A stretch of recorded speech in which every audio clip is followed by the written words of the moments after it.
So those are the things we're going to talk about with relation to repeated measures. Now, actually, I made an example data set to discuss a topic that came up yesterday. I think either John or I actually forget who brought it up. But the idea of what if you have repeated, I think Emily brought this up, repeated observations of the same condition throughout your experiments. This happens a lot in psychophysical experiments. It happens in a lot of our experiments where we actually can have subjects do things over and over and over. So you may not have a design in which you only observe the response of a subject on a treatment one time, but maybe 20 times. And the question was, how did those 20 observations enter into the analysis to really give you credit for the fact that you've observed more of nature? You've observed the person in one condition 20 times, not one time. And Mark made the point, of course, you're not actually going to get a benefit from it in your degrees of freedom. You're not going to get a benefit from it in your analysis, but conceptually you actually do, and not even just conceptually, but actually in the data you do get a benefit from it. And I just made this example data set to sort of drive home that fact and to make it clear why you get the benefit. So imagine we have these 35 subjects, and we have a situation either where we're going to, let's say, observe them one time under two conditions. So this is all within subject. Subjects are getting two different conditions and they're responding to us. We can observe them one time on the two conditions. So you notice the condition 1-1 and condition 2-1. Imagine those are the only two times you observed your subjects. Or imagine a situation where what you did is actually observe them twice under each condition.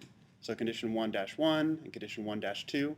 So these could be the same stimuli, the same drug, whatever it is that you're manipulating within subject. Imagine you measure them twice at some period of time across where these aren't any more correlated than anything else. So the point that was made is that if you were to average these two, condition 1-1 and condition 2-1, and do the analysis on the averaged versions of this, you'd actually have a better study, you'd actually have a better measure.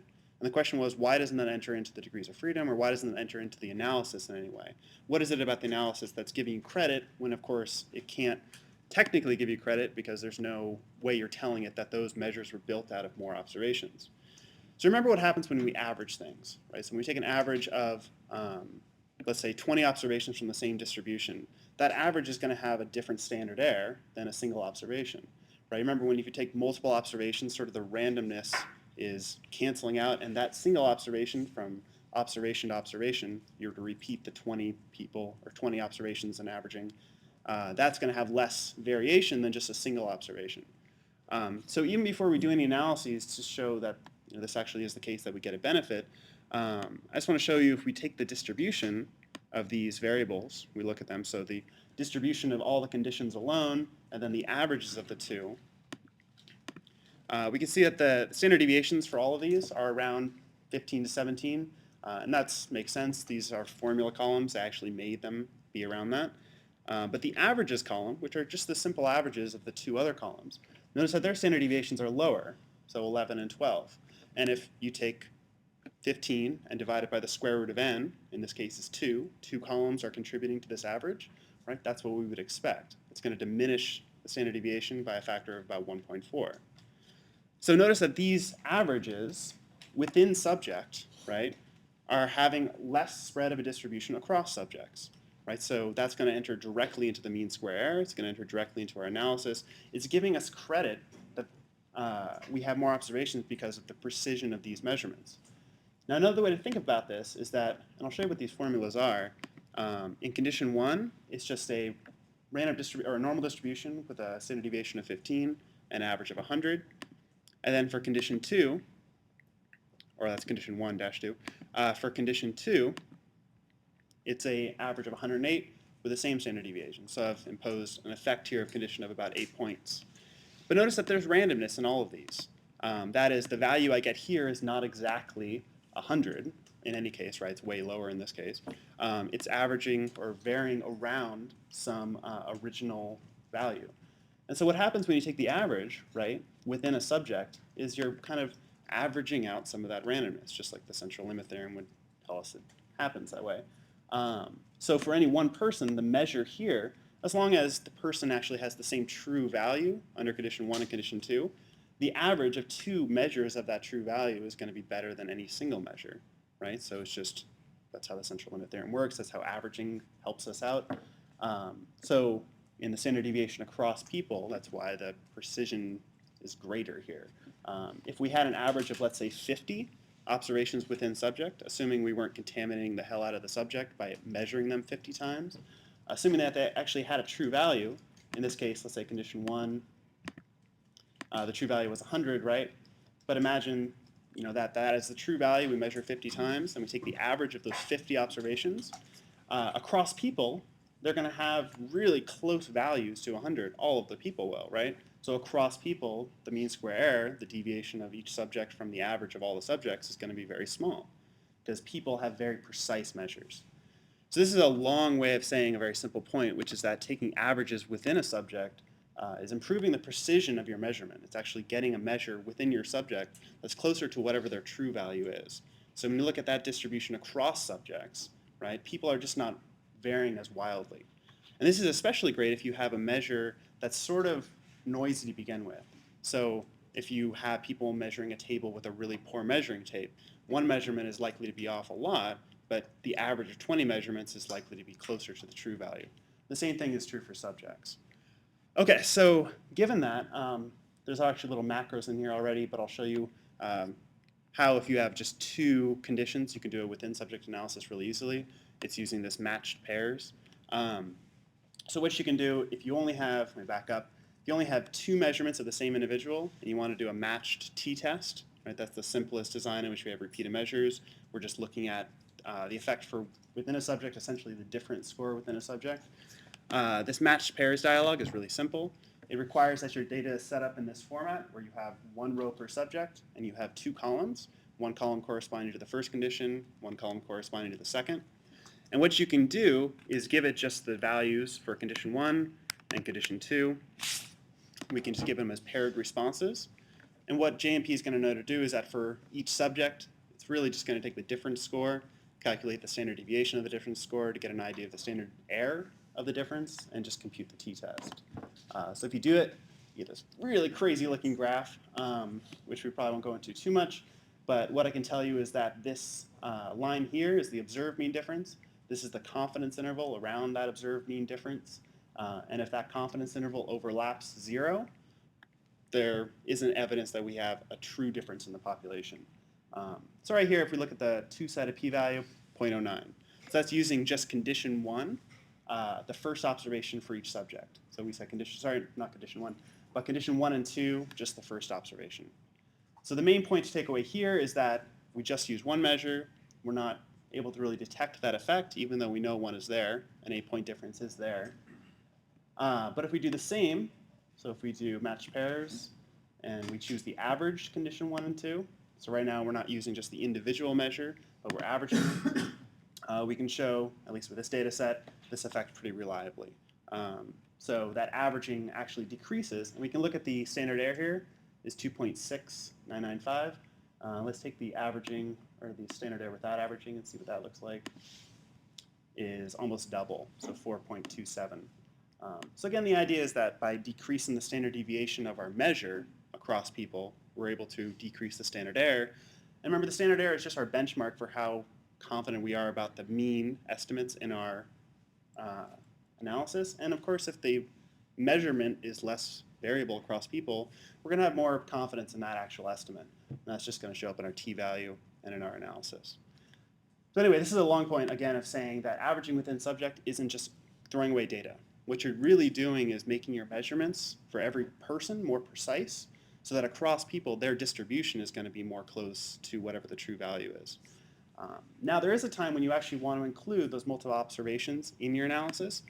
That's when you actually have some factor on which they fall. So imagine you had a study in which you have somebody do something, or you have several conditions, but you have them measured multiple times throughout the experiment, and they fall into, let's say, blocks. So the first block of the experiment through the fifth block of the experiment.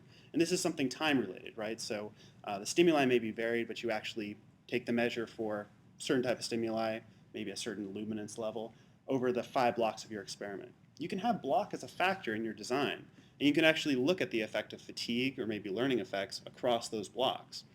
And then what you're doing in the analysis, the analysis is going to collapse over the blocks to get the main effect of whatever your factor is, but you're actually estimating the means of each of those blocks. Now, I would say this is not necessary if you really don't have a factor you're interested in that separates those repeated observations, but it may be really useful if you do have some factor on which they fall, especially time. So if you actually are randomizing a stimuli, but you're observing them over repeated times throughout an experiment, it may make sense to look at these time effects. It will cost you parameters, of course. If you don't have a lot of data, you're going to be estimating a lot more parameters just to get that block effect. And block in this sense, I'm not using as the statistical term of blocking, but literally experimental blocks. You have the subject come in for 20 minutes, do something, and come back 10 minutes later after a break and do it again. Or separate days, right? So you're observing them over separate days, but they're still the same thing you're observing. So in this sense, if you want to estimate those effects, sure, that's great, but understand it's going to cost you a little bit in parameters. Whereas you can simply average over those variables and not actually estimate anything. Point is, either way, you're getting the benefit of increased precision of your measures. The average of many points is going to be closer to the true value over repeated observations than a single value. And it's not showing up your degrees of freedom, but you're not really wasting anything. So don't feel like you're throwing away data just by averaging. Okay. Is that fairly clear, at least? So you feel confident averaging over things? Yeah. Do you have a question? So wouldn't it be an interesting comparison though to look at the repeated measures analysis of this versus the average? Oh, so actually throwing it in as another factor? That's why do you or why don't you? That's the if you don't. Right. So Yeah. How does that compare to that? I haven't done that yet. We'd have to restructure the data a little bit to do that, but it's actually an interesting question, yeah. I would say, so this data set, I'll be honest, I structured, or I made the numbers and I sort of kept re-randomizing until I got it to work out the way I wanted it to for this demonstration. It is the case that the average condition columns will have more power at detecting the effect than any of the individual ones, but in any one instantiation, it's kind of hard to make conclusions. My point about this is for Tom, if I were to actually do it right, we'd have to probably script something and have it do over repeated things and actually see. My suspicion would be a lot of the savings would come down to first how many parameters you have to estimate for repeated observations, how many you have, 5, 10, 20, and the degree to which each individual is, I'd say actually just the degree to which the measurement is variable to begin with. If you have not a noisy measure at all, I bet you just end up shooting yourself in the foot. But if you have a really noisy measure, then the savings probably would be pretty great by actually modeling it and having the, especially if there's a big block effect too. So if time 6 is much slower because people are just fatigued than time 1, it'll probably make sense to extract out that variance because the averaging is just going to average over them, right? But if you actually model the blocks, it's residual. So anyway, it's an interesting thing. I was just thinking about it in terms of you're trading off the degrees of freedom. Yeah. Is what it is. Even if there weren't anything else. Oh yeah, either way. You get it. Yeah. Get those, you just double the, Yeah, especially if you have very small samples. I don't know. I'll have to do some simulations just to see when the trade-off is. But in any case, averaging is great. Don't worry about that. So with that all being said, let's move on to actually these analyses. I'm going to start with the first example that, or start with this example, which is the last example I ended with last week, which was just a simple study in which you had people rating wines, and you had 6 judges, but they rated each wine 4 times. So this was this nice, simple one-factor example of repeated measures, where all your subjects are actually tasting everything, right? Now, an important thing in all these experiments, and which is pretty much assumed for the data that the book gives us, is that the randomization is done within subject. So subjects received all of these treatments in a random order. If you don't do that, there's some serious problems that creep in, these interference effects, which sort of collectively talks about both carryover effects and order effects. So order effects, of course, are just things that you do early in an experiment. You may differ from things you do later in an experiment due to fatigue, due to training, any of the effects that happen just with the mere fact that you do something at the last point or the first point. So imagine if we actually gave these wines in order, 1, 2, 3, 4, we wouldn't be able to independently determine the effect of wine from order. Right? It may be that people just give higher ratings after they've drank 4 glasses of wine, so the 4th wine would get that benefit, but we would have no way to deconfound those two. Right? We couldn't tell whether it was an effect of just wine 4 or the fact that wine 4 was always given last. So with all of these, what we want to do is randomize, not because that's going to eliminate the effect, but because it's going to deconfound it. So the effect of time will always be in your experiment. It's just that it's going to be applied indiscriminately or unsystematically across the levels of your treatment. Right? So if wine 4 occurs at every serial position in your experiment by randomness or actually because you controlled for that, then even if there is an order effect, at least it's going to be applied equally over all your treatments. So, for subject 1, let's say wine 4 was last, wine 4 is going to get that little 1-point boost. But let's say for subject 2, wine 4 was first and wine 1 was last, right? Then wine 1 would get that 1-point boost. So the idea is you're randomizing to wash out effects. You're not really eliminating, you're washing out. So that's order effects. Carryover effects are sort of subtly different. They're effects that are due to the effect of one treatment actually carrying over to the other treatment. That is, it's terrible to use a word in the definition. So carryover effects are when, let's say, wine 2 is such a bitter wine that it makes every wine after it taste terrible, right? And imagine that you didn't actually randomize the order of your experiment, right? So wine 1 and wine 2 both get ratings that are actually relevant to them. They're actually measuring them correctly. But wines 3 and 4, because wine 2 was tasted before them every time, get a diminished rating simply by the fact that wine 2 has contaminated your subject. So if you randomize the order, this contamination, again, is going to be spread out randomly across the levels of your treatment. It's not eliminating it, it's just washing it out. So order effects and carryover effects can be at least washed out, but not eliminated by this method. It's much better to have studies that aren't too long to fatigue your subjects, studies in which you have a training period to prevent training effects in the early conditions, and not have conditions that are going to seriously contaminate your subjects. So not a wine that's going to have a lingering flavor, at least any more than the others. The example I always use of the serious carryover effect is imagine you do a study where you want to look at how impressed people are with a magic trick when they know the trick or not. But imagine you always do this experiment by showing them how the trick is done first, running that condition. You completely contaminated your subject, right? You cannot do that study and have them, okay, now forget you know how it's done. I'm going to show you the trick again, and you're going to tell me how impressed you are. So contamination effects are serious. They can be detrimental to your study, and if you have them that are to that degree, it's of course something you have to run between subject. So of course repeated measures designs are great. We get to use fewer subjects for more observations, but there are times when you simply just cannot use them, either because it's just cruel for some reason, or because it's you actually contaminated them to some great degree that you can't undo. Okay, I don't know where I got off to that from. But again, this is a great experiment if we just want them to taste wines. Yeah, Patrick. So would there be any way to detect, or is there any test to detect like that kind of carryover effect? So say, like even if you randomize, is there a way to detect if whatever is taken after wine 2 is changed? Yeah, I mean, it gets to be complicated. If you have, let's say in this particular design, let's say I had a specific intuition of wine 2. I could look at wine 3 after, actually make a new data table that has the values for wine 3 after it's been tasted after wine 2 or before it's been tasted, and compare those across subjects. I mean, as you get more complicated with these things, you start having fewer observations that are relevant to it. But if you were to randomize completely, right, imagine for half the subjects, wine 3 was tasted after wine 2, and for half the subjects it was before. You could just compare those and just see if the means actually differ. If you want to test all possible combinatorial carryovers, I can't think of a way to do that quickly.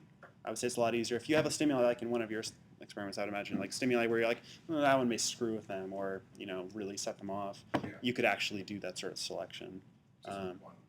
Just one item and just see.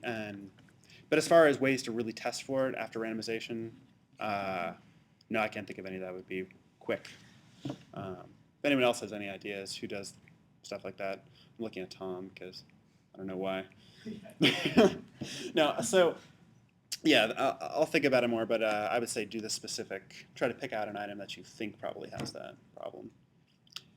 Okay, so assuming that everything is good experimentally with these data, that we actually collected them in a way that allows us to make inferences, we can analyze them very simply just using, as we saw before, that fit model platform. And let me pull up quickly what the model we're looking at here. This is just 27.1. And this looks remarkably similar, as I mentioned before, to our just randomized block model. Right? So subjects here are really forming our random blocks, and we're observing the treatments within that block. And so blocks are just our people. And like all of these, we can specify the model, just as we see here. The intercept here, we just keep it unchecked, the no intercept, so we have our intercept for our model. We have an effect for our subjects here, this row. So we can throw in our effect of judge. And in this case, right, judge is a random factor. They're a block that's been selected at random from the population. So we just mark them under attributes as random.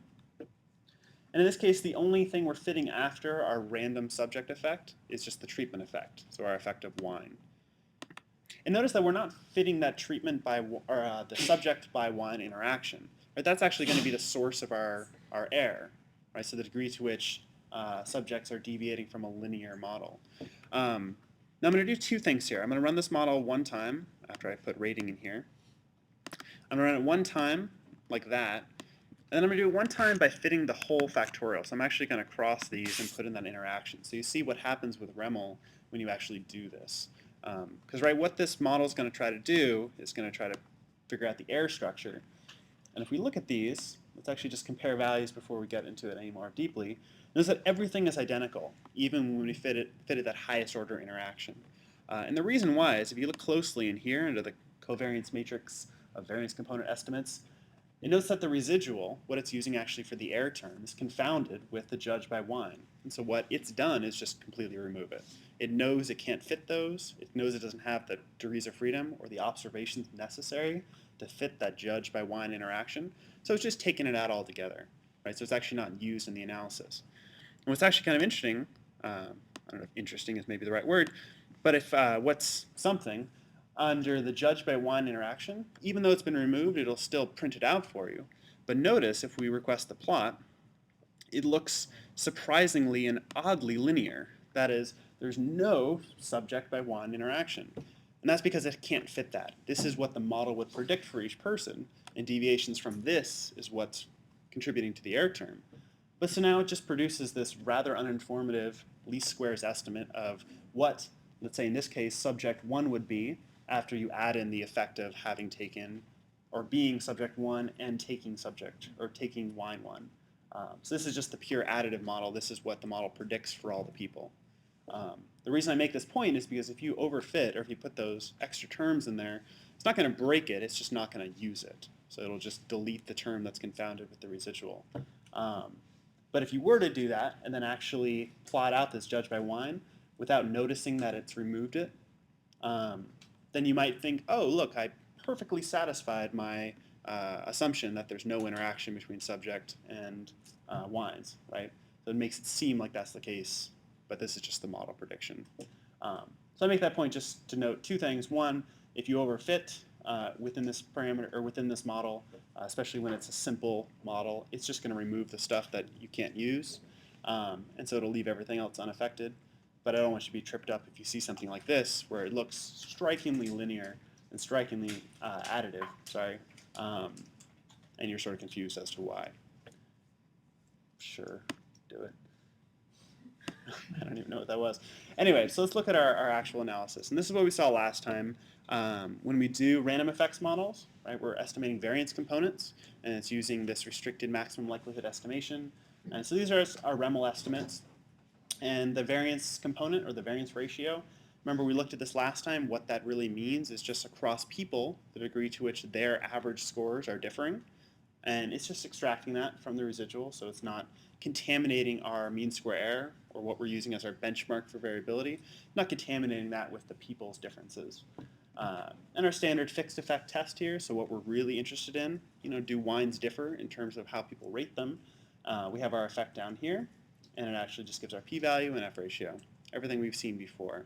So everything from here is pretty much the same. If you want to actually do specific contrasts, you can do that under the wine, so the drop-down, and everything will be as we've seen it before. Now this output looks a little bit different. It defaulted to me to minimal report, but if we were to do it under effect leverage, notice that everything looks really identical to what we've seen in the previous models. So everything comes out in this way horizontally, and we have the same sections, so fixed effect test and the REML. So in the simplest form, this actually isn't too bad, right? We want to do it using random effects. Now, in this case, we really, I assume, don't need to worry about this issue of non-randomized order. These should have been given in a randomized order, that is the wines. But imagine for some reason we really can't make that assumption, or maybe this is some measurement that's done in some way. It's the same wine, but over different periods of time. So it's wine observed the first week of the month, second, third, or fourth. Right, so maybe we can't make the assumption that the correlation between people's judgments on wine 1 and 2 is the same as 1 and 4, right? So those are the two closest and the two furthest away. Maybe we can't make the assumption that those correlations are the same. So we want to approach this as a multivariate question. Mark's going to talk more about the details of the structure of the multivariate question, but the simplest way to think about it is what we're going to do is for every person, so every person here, not every wine-person combination, just every person, we're going to form a set of contrasts that look at whether there's a main effect of wine. Now, if we have 4 levels of wine, we would need 3 contrasts to span that space or to pick up all the places where there would be differences. Right? So just like we thought before, if you had a one-way design with 4 levels, you would need 3 contrasts to detect the main effect. So what we're going to do, well, we're not going to do it, but what JMP will do and other programs that do the multivariate approach to repeated measures is it'll form for each subject those 3 contrasts and get the contrast estimates, right? And those contrasts should be, as a whole, equal to 0 if there's no main effect of wine.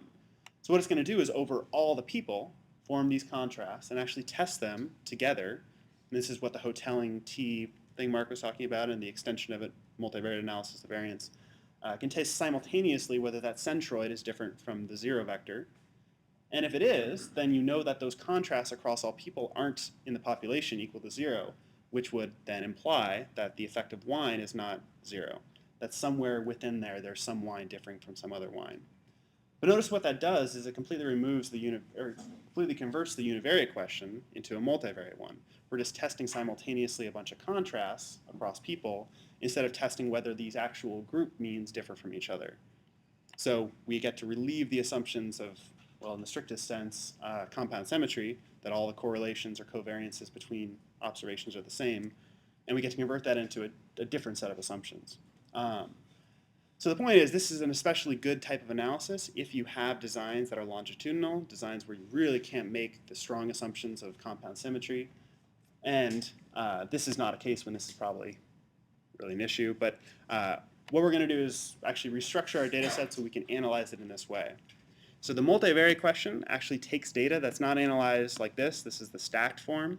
It takes data the way that SPSS will take repeated measures, which is to have 1 subject per row and multiple columns for each observation point. Because what we're going to end up doing, just to foreshadow, is under the y variable here, we're going to be putting in 4 variables. That is the 4 columns that correspond to the 4 observations. So to do that, the simplest way of restructuring our data set is using this tabulate function.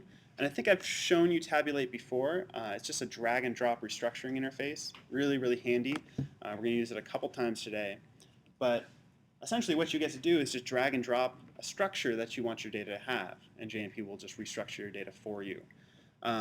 So the way I always start is starting with whatever you want as your rows. And what we want as our rows are judges, 1 row per judge, and we're going to have as our columns, right, the different wines. So I'm just going to take judge, drag it over here. It's going to ask me if I want it as a grouping column or an analysis column. So we want it to group, right? We want it to group people of the related or of the same number. So we're going to do grouping. And what it does first right away is it has this n column just to show how many rows have corresponded to that particular item. So for judge 1, there are 4 rows remaining to be specified or to be modified. The next thing I would do is take the next factor, take whatever you want as your columns, not necessarily the data points, just what you want to span your columns, and drag it up here, just on top of that n. And in this case, we again want a grouping column, right? We want to group our analysis by these different wines. And notice now that under each of them is a listing of 1. That means there's 1 row for each of those combinations that corresponds to that intersection. And then all we have to do is take rating here, so what we actually want it to do, and we can drop it anywhere in here, any of these little points, and then tell it to do an analysis. And the analysis by default will be sum, but notice that we only had 1 data point, right? So taking the sum of something is no different than taking the mean, or taking the max, or taking the min. So sum is fine. If you wanted to change it, you can do it 2 ways. You can right-click, go down to statistics, and actually request something different. So maybe we want the mean of that 1 observation. We can make it the max of that 1 observation. It doesn't matter in this case, right? But notice if you needed to average a bunch of data, let's say you had multiple repeat observations of wine 1 for subject 1, and you had an n of 20 in each of those cells, you could have it take the mean of those 20 cells, and it would just plot it into the data table here. In any case, all we've done here is restructure our data, right? So now when we make this a data table, which we haven't done yet, we're going to do in a second, it's going to give us judges as our rows, wines as our columns, and the data points are just going to be the values associated with each of those. Even though we've told it to use the max, it's really just going to use the value because there's only one value. Is that fairly clear?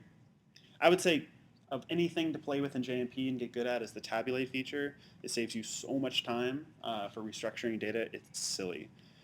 Okay, so once I hit done, you notice this still isn't a data table I can do anything with. It is handy, that is I can click on any point and it'll show me what value corresponds to it in the original data set. If you have an average, it'll also highlight all the values that contributed to that average, or whatever it is.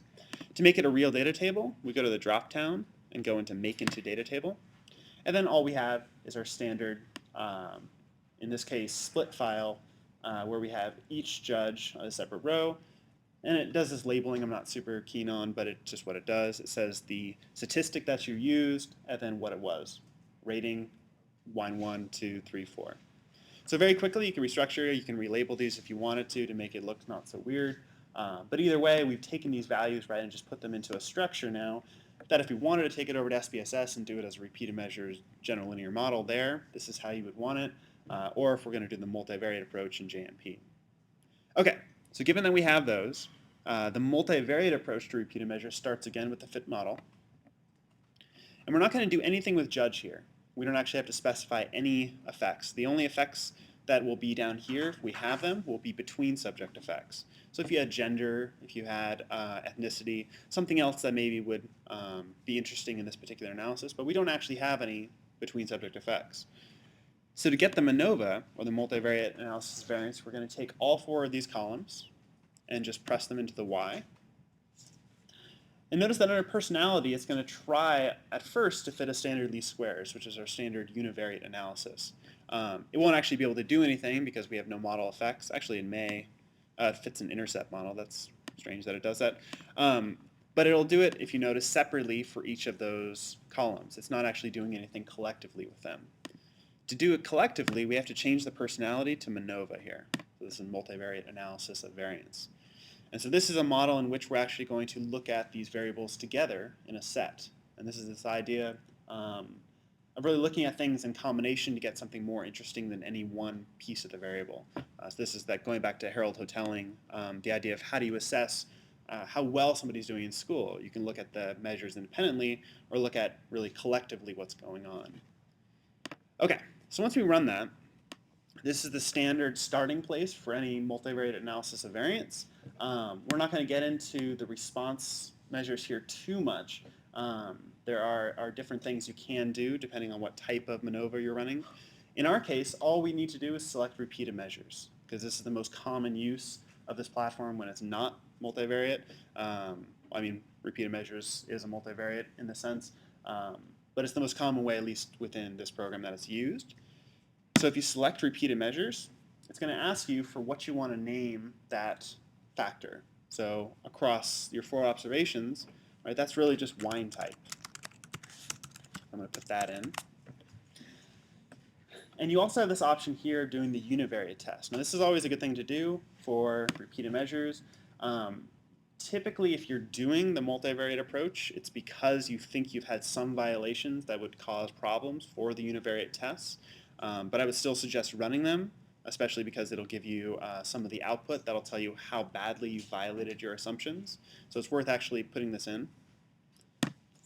And once you run that, you get some output that's admittedly very difficultly named, I'll put it that way. But let's step through sort of what these sections are.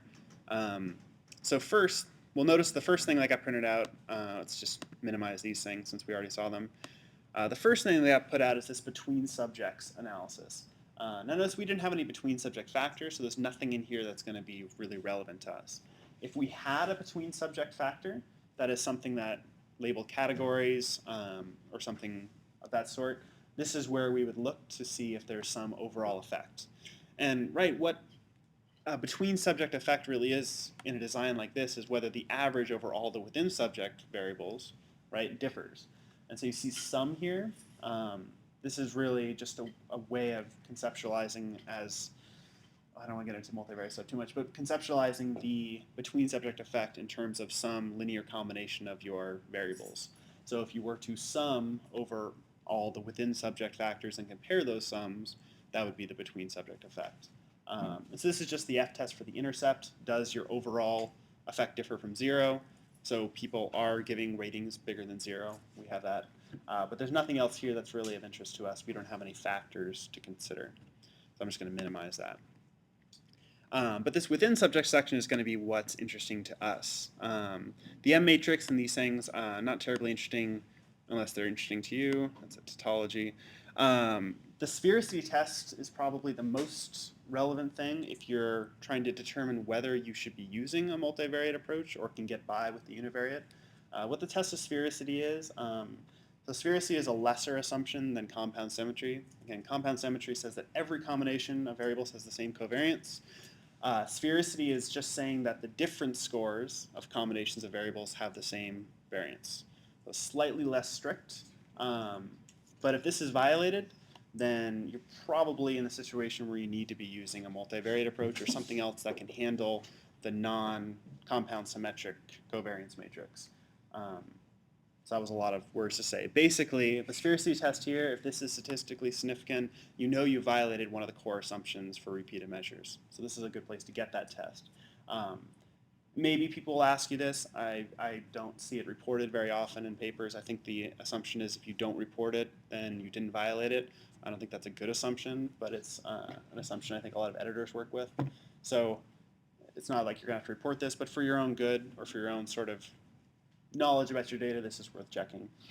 The next section is all within interactions. This doesn't give us any real information. We don't have anything to look at interactions of. We don't have multiple within subject factors or a between subject for our within subject to interact with.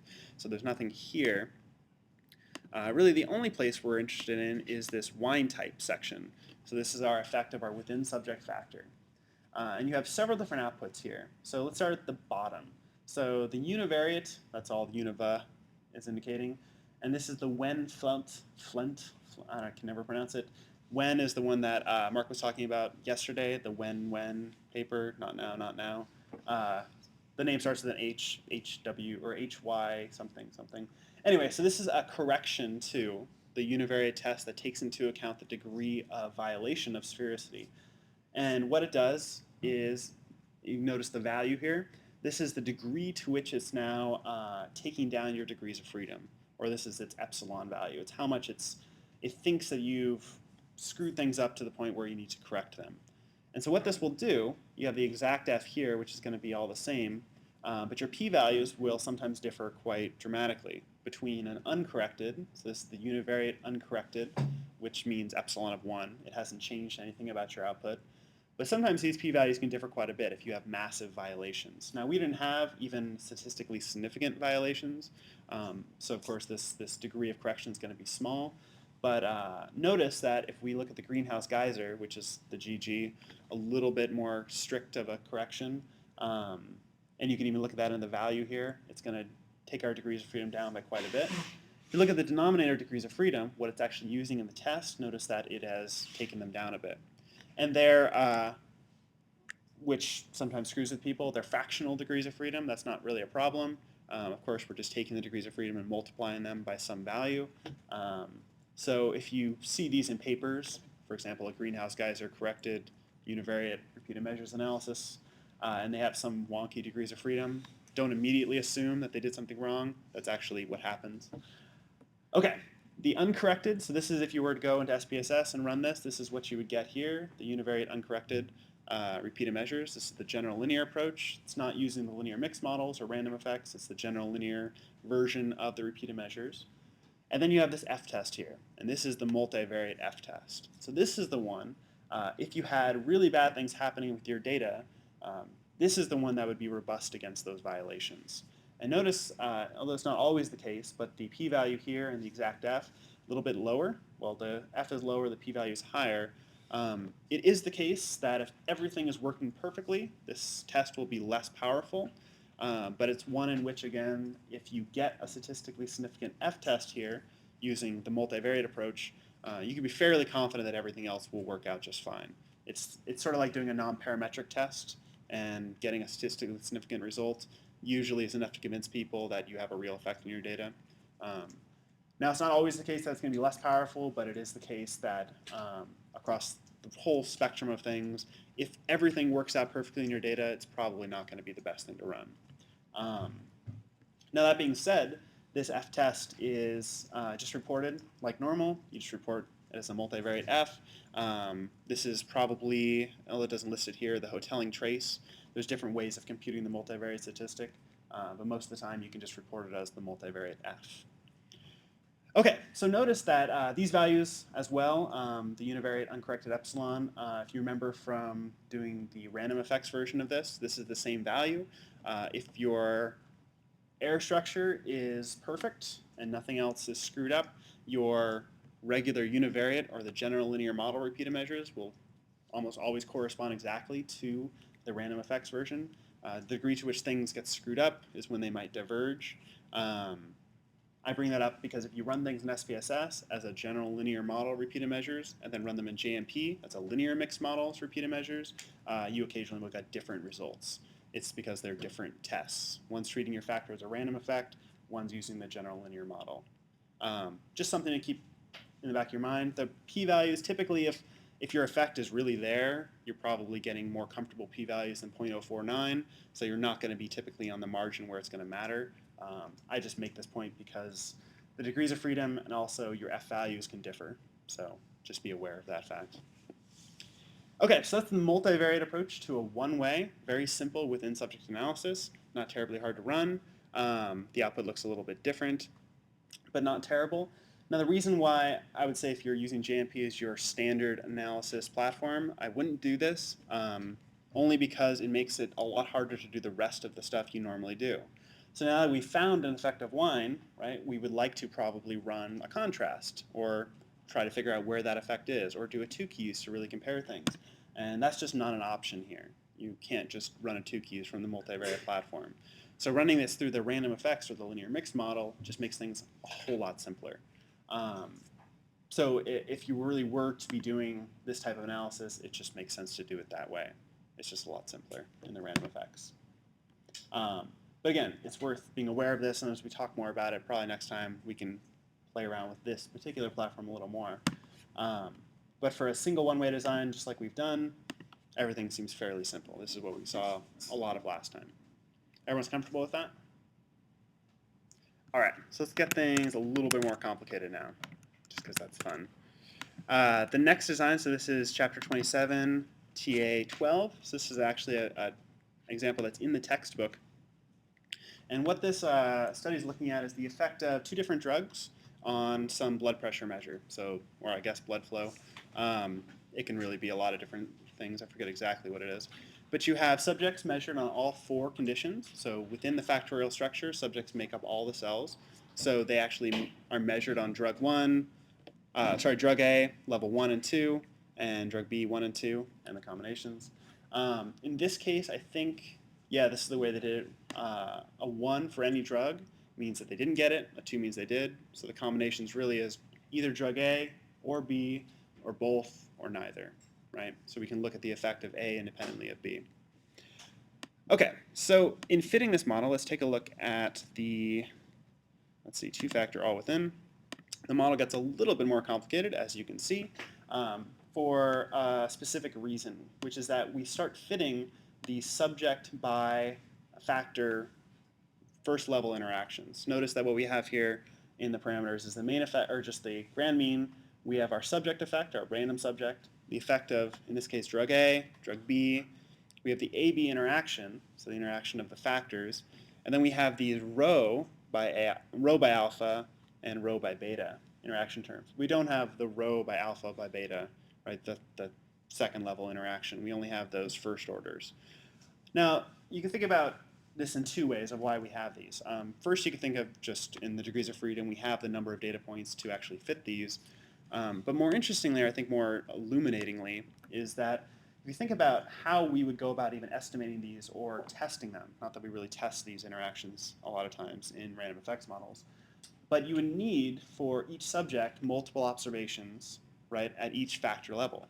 So instead of just observing the subject one time at factor level A, you'd have to observe them twice. But notice in the factorial structure, we have that hidden replication. That is, subjects actually do get drug A 2 times, and they get drug B 2 times. So there's actually some way to think about, even conceptually, how much they deviate across subjects in their effect of A. And we actually observe A twice.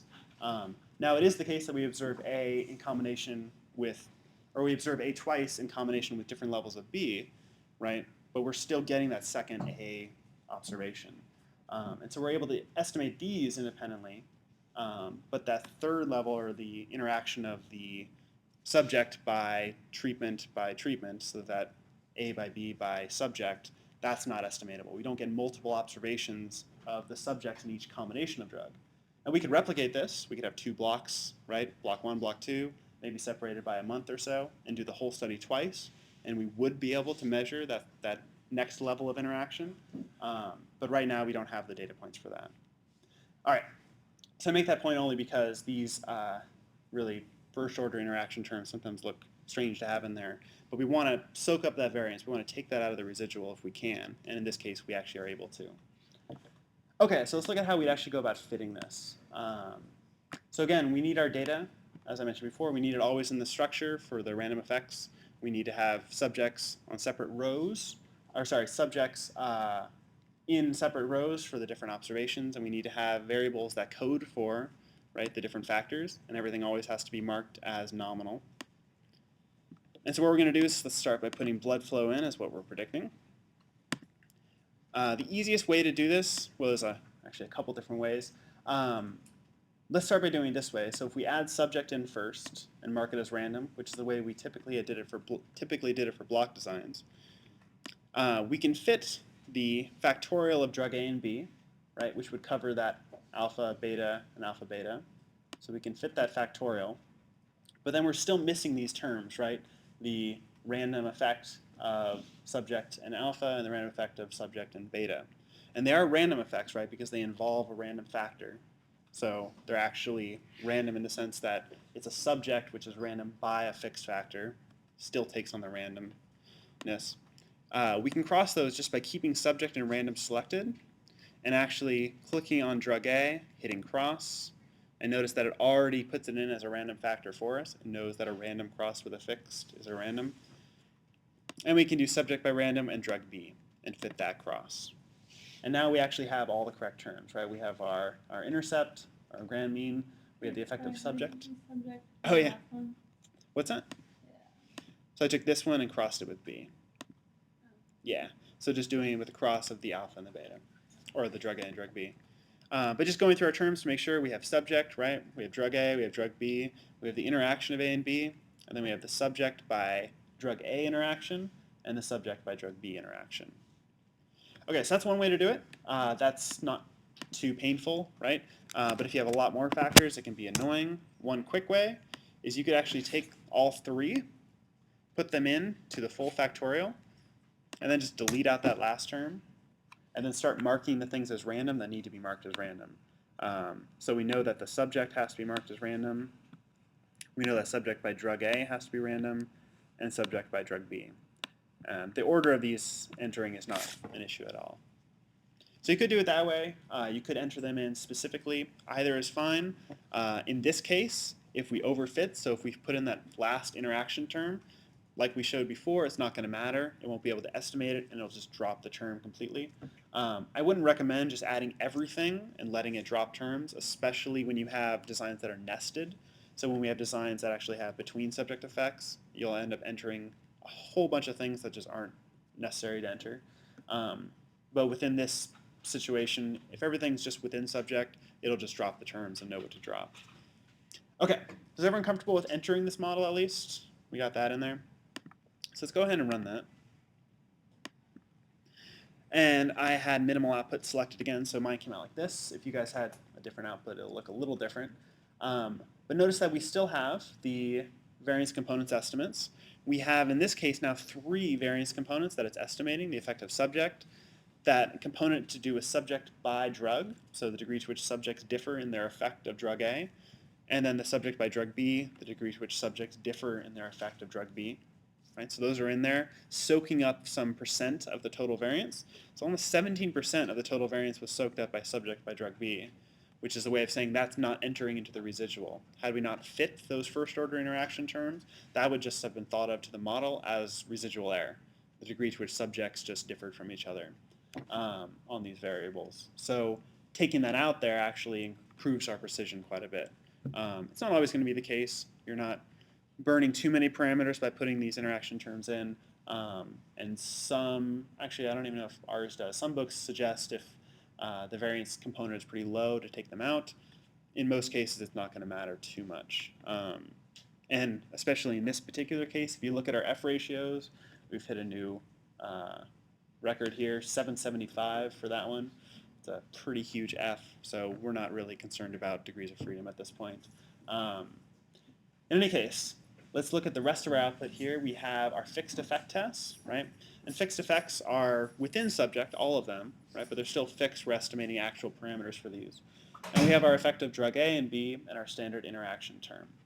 And the nice thing, too, about doing this in the random effects section instead of the multivariate is that we can actually go ahead and actually look at what these terms are or what these effects are.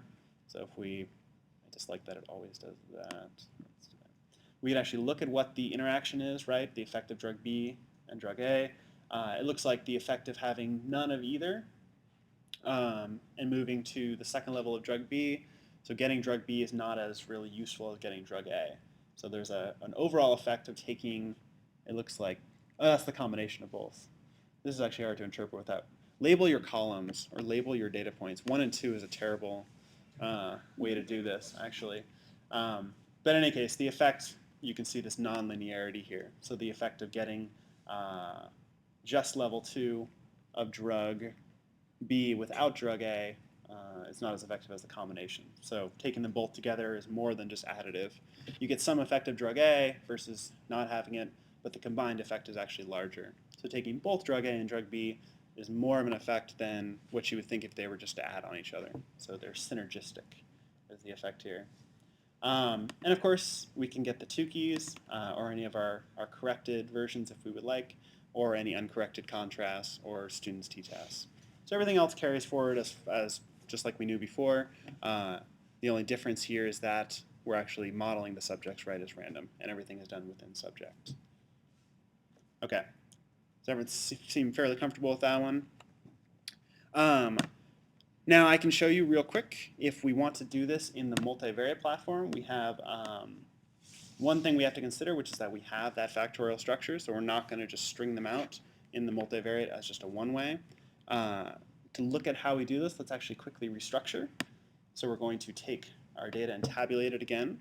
Now we have 2 levels to restructure within, right? We're restructuring within drug A and B, so we're going to have this sort of nested columns. So we're going to have 4 columns, but they're going to be 2 associated with A, 2 associated with B, and the way they line up and the combinations. So starting first with subject, let's put that in as our grouping. You notice we have 4 columns, or 4 rows, sorry, that correspond to each subject. We could take drug A first as the high level and add it as a grouping. And notice that it says we have 2 levels, right? Or 2 associated with each of the levels 1 and 2 of drug A, which makes sense. We have drug B to consider. Let's drag drug B on top, add another grouping. And notice what it's going to do is actually make this hierarchy for us. So within drug B, there's 1, and within drug A, there's 1, right? So now it shows us we only have 1 column, or 1 row, sorry, that corresponds to each of these combinations, which is perfect for us. Now we just have to tell it what we want a measure of. So I'm going to drag into any of the little sections down here, right, and do analysis. And it's doing the sum right now, which is just fine. We only have 1 data point that corresponds to each one, so we can leave it as the sum. That's just fine. So I'm going to hit done, and then I'm going to go up here and make this into a data table. Now again, this is terrible. Label your columns and label your values, because 1 and 2s are not cool here at all. But for those of you who remember, 1, 1 here is actually drug B1 and A1, and this is drug B1 and A2. That's the way the nesting happened. A was nested in B in this particular tabulation. Label them though, it would be a lot easier to look at these if they were labeled, but for the demonstration here, it's not terribly necessary. Just don't get confused with your own data by not labeling. That's not cool. Anyway, so we're going to go into fit model.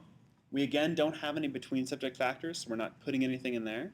We can just tell it that we're going to consider all 4 of these columns. And we have to change the personality again to Manova. But notice that so far, and go ahead and hit run, so far we haven't specified anything about the factorial structure. It has no idea that these are forming combinations of 2 factors. It just looks at them as a single factor. And in fact, if we chose repeated measures, that's exactly what it would do. It would consider these without even thinking about the factorial structure. It wouldn't give us an effect of A and B. It would say just, is there some effect of drug? And those levels of drug, you know, it may be interesting to see if there is some effect there, but we're more interested in those that interaction and those main effects.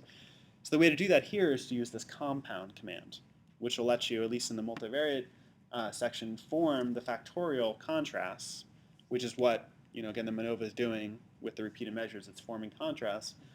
It'll form them for you for up to 2 factors. Now, if you have more than 2 within subject factors, you're going to have to make these contrasts yourself, which is not fun, but, you know, you can do it. But this will do it for you just out of the box, which is nice. Now, since we only have 4 levels, it's only giving us an option here of setting factor 1 to have 2 levels. If we had 6 columns, you could actually tell it 2 or 3, and then it would know by necessity that the other factor has either 2 or 3, right? It can do the division for you. But so factor 1 here, which is the values that differ here, is in our case drug A, if you remember, because 1 corresponded to the B levels, so 1 and 2 is really the difference between the drug A. I realize this is sort of awkward. Drug B is forming our row effect here. The difference between blood flow 1-1 and 2-1 is just the effect of drug B. We wanted to make the interaction effects for us and also do the univariate tests. Right? So what this is actually going to do is produce all the same output, but now it's going to do the analysis in the multivariate sense. Okay, so hit OK on that, and we get a whole bunch of output now that looks even more complicated than we saw before. And the reason why is because for each factor, it's going to print out essentially the whole multivariate analysis. So for drug A here, under the intercept, oddly enough, is where you find the main effect of drug A. Is there a difference from 0? Remember the contrast? In the population, we assume contrast L is equal to 0.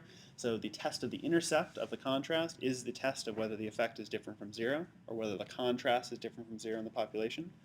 So our test of drug A, we find under the intercept. We find our same things, the F test, and then the univariate tests, corrected or not. And so we find, again, in this case, our effects are so large it doesn't make any difference. And in fact, we don't even have to be concerned with sphericity issues since we only have 2 levels within each factor. There really can only be 1 correlation. Does factor A level 1 and 2 have the same correlation as well? Nothing. It's the 1 correlation. So we don't have to worry about sphericity anyway. But in any case, so for drug B, we have the same issue. We're going to look under the intercept here, and this is our test using the F test, the multivariate, or our univariate tests. And then we have the compound or the effect of the drug A by drug B, so that's our interaction term. And we find under the intercept again, the F test and then the univariate test. Right, so you can do this 2-factor within subject analysis using the multivariate platform. I'll tell you it gets to be much more complicated when you start wrapping in between subject factors and you start putting in more than 2 within subject factors, and I just wouldn't recommend it.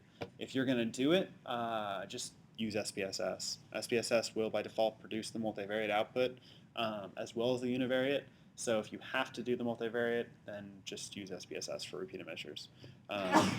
I will say that most programs are a little bit strange with repeated measures, and SPSS is included in that.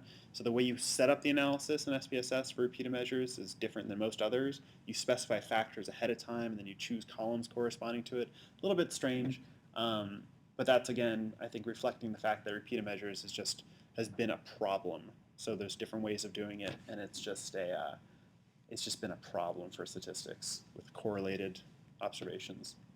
Anyway, so this is about as advanced as I would say to take the multivariate analysis in JMP. Again, if you have to do it for more complicated designs, I would pick a different platform or different software.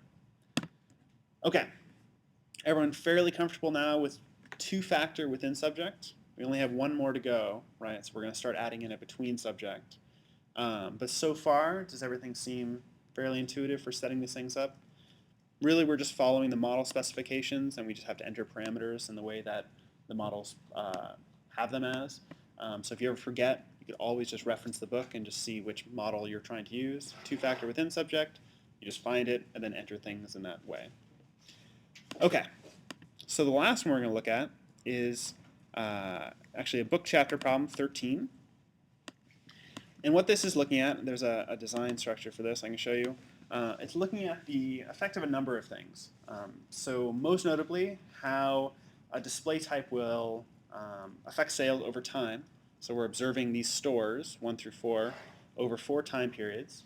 But the display types, because you wouldn't want to have 2 types of displays for whatever product in the same store, we're nesting or having as between subject factor the types of displays. So I forget exactly what they were, but let's say this is one with flashing lights and this one doesn't have flashing lights, whatever.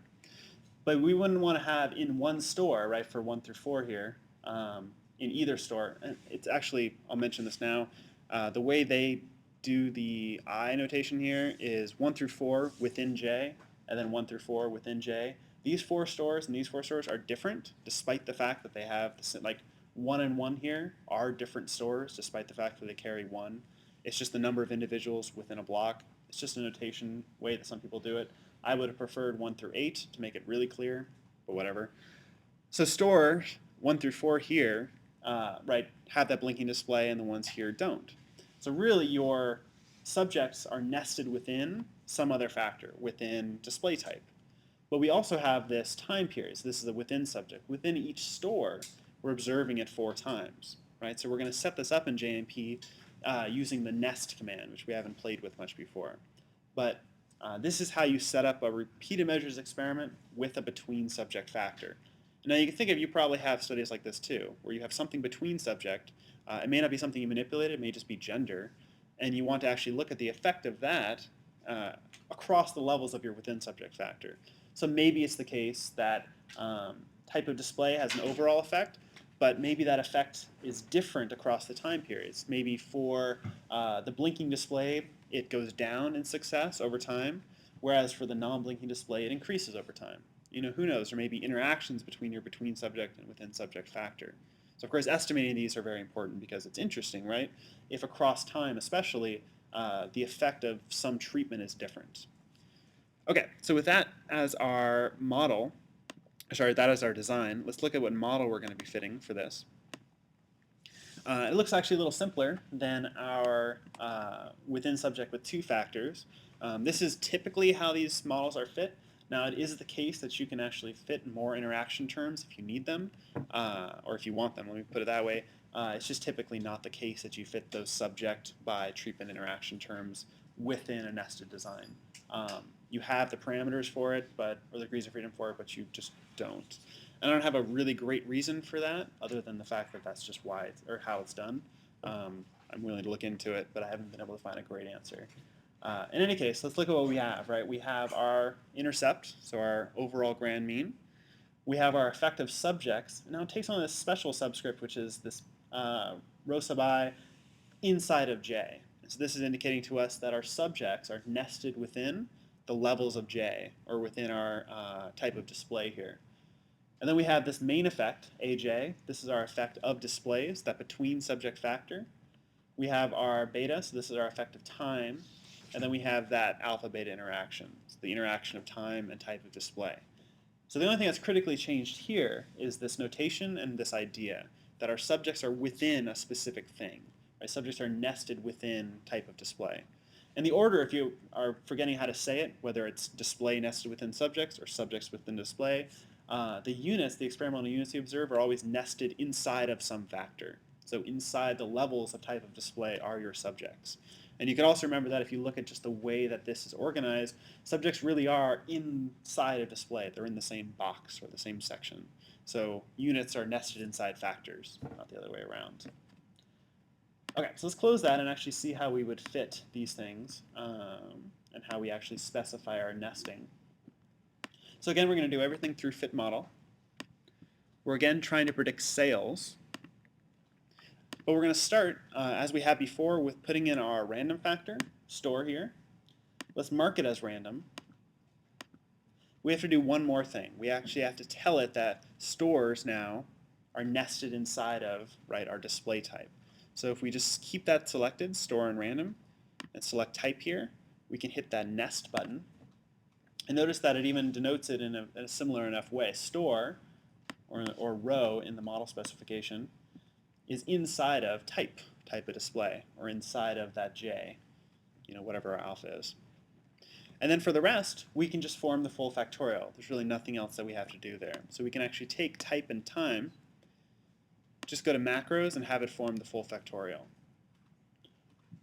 Right? Nothing else has to be marked as anything here, because the rest is just a straight factorial structure.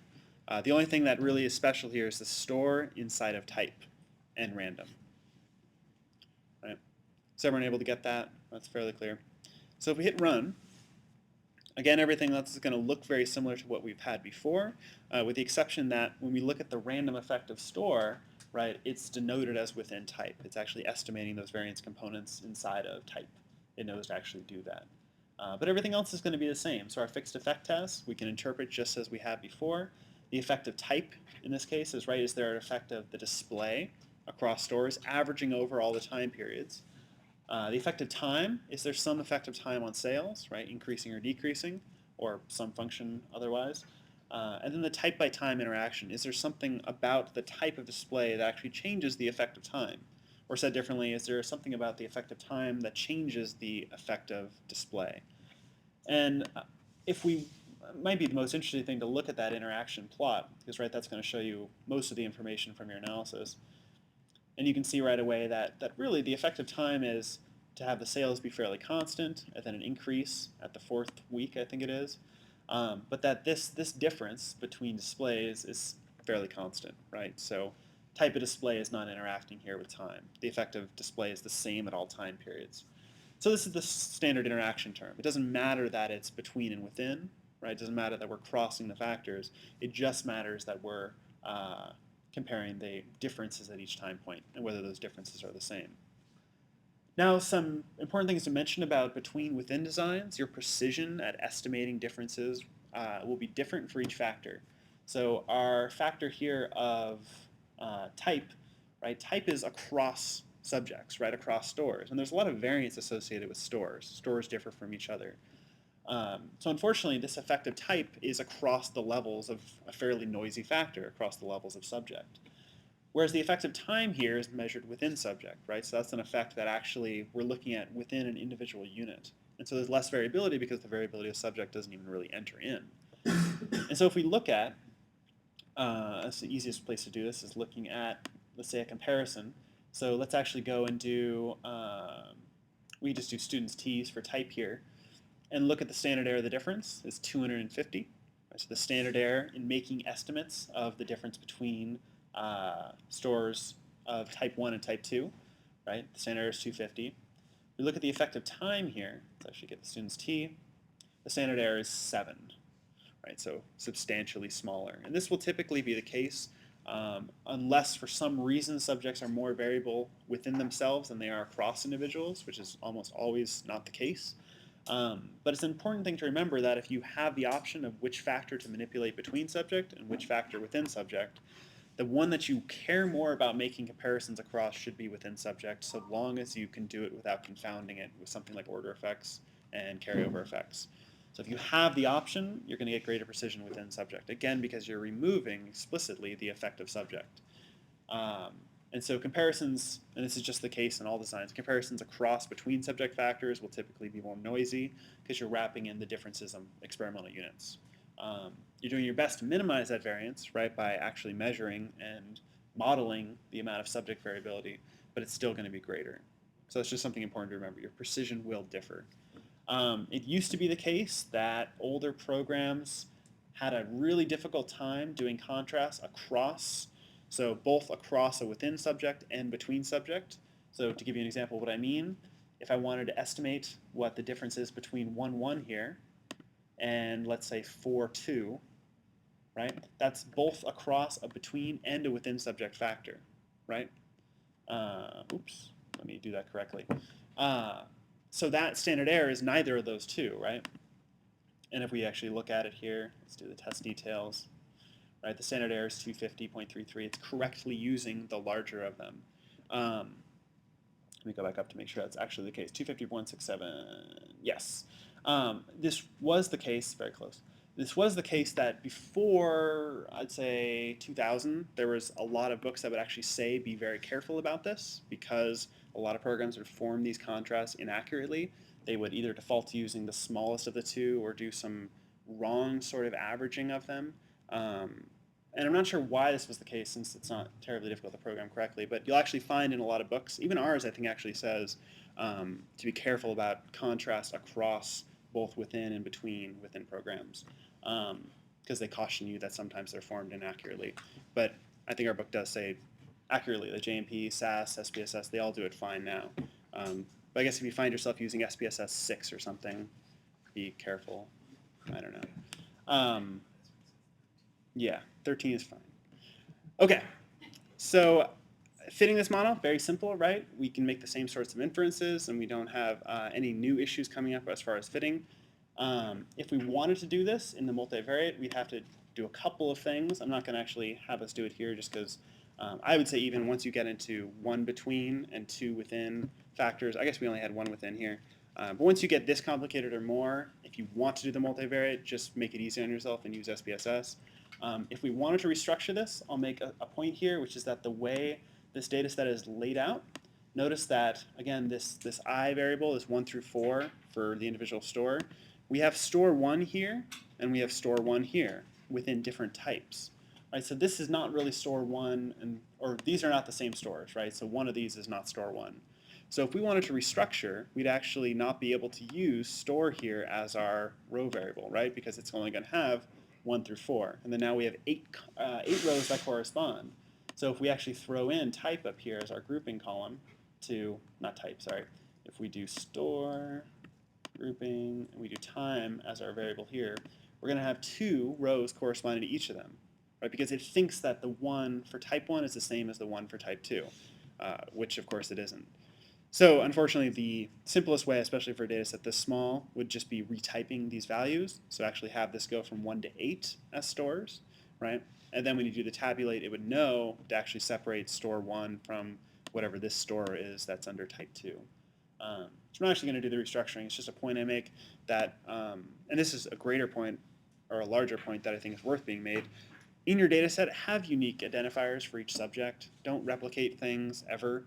So for studies that I do, I just have, because I do a lot of surveys online, I have it assigned like a 13-digit random number, just so across all my subjects in every data set I'll ever have, I will not have a duplicate, just because things creep in where you're not sure which subject came from where, or strange things happen within a single data set if you have this sort of nested numbering. So 1 and 1 is different than 1 and 2, but imagine you remove this variable or someone uses your data set later and they don't know that your numbering is a nested numbering sort of thing. 1, 1 is different from 1, 2. They just think 1 is 1, that this is the same store.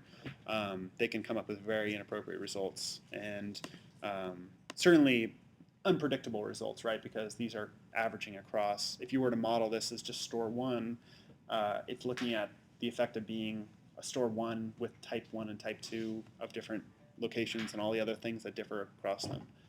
Basically, you don't want to treat 2 people as 1 subject. That's the biggest, most interesting point from all that. So number your subjects independently, or number them individually. Don't do this sort of structure. I think pedagogically, it makes sense when they actually lay things out like this. That's what they're trying to show.